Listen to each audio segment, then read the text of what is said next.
बिस्मिल्लाहिर्रहमानिर्रहीम। अस्सलाम वालेकुम व्यूअर्स। हर्बलिस्ट मोहम्मद फ़याज़। आज की मेरी वीडियो मैदे में ज़ख़म के हवाले से है।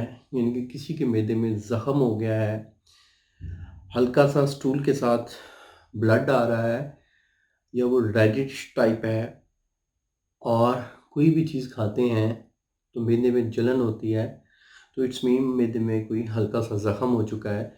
तो उसके लिए बेहतरीन आपको टिप दूंगा और मुकम्मल रहनुमाई दूंगा। इंशाअल्लाह अल्लाह के फजल से अफाका होगा। सबसे पहले बता दूं कि स्टमक में यानी कि मैदे में ज़ख़म क्यों होता है। मैदे में एक तेज़ाब है HCl।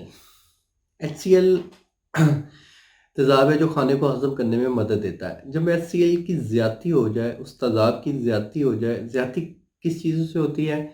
अगर आप तेज़ाबियत वाली चीज़ें खाते हैं, लाइक दैट आप कोक ले रहे हैं, तो कोक में भी खाने को हज़म करने के कुछ ऐसे केमिकल्स होते हैं जो HCl के ज़्यादती का सबब बनते हैं।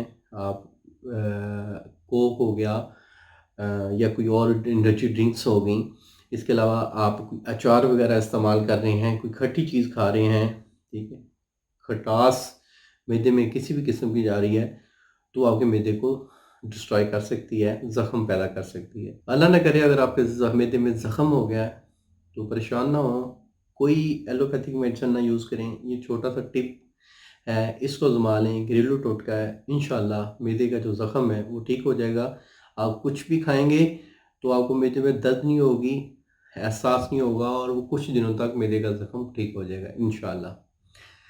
जिन हज़रात को मैदे का ज़ख़म है, सबसे पहले वो नाश्ते में मक्खन का लाज़मी इस्तेमाल करें। अगर ब्रेड खा रहे हैं तो ब्रेड के ऊपर मक्खन लाज़मी लगाएं, बटर लाज़मी लगाएं, और उसके साथ लस्सी और दूध का इस्तेमाल ज़्यादा करें। और दोपहर के टाइम एक गिलास गोभी का पानी, यानी कि जो बंद गोभी होती है, फूल गोभी नहीं, बंद गोभी, उसको ग्राइंडर में डालना है।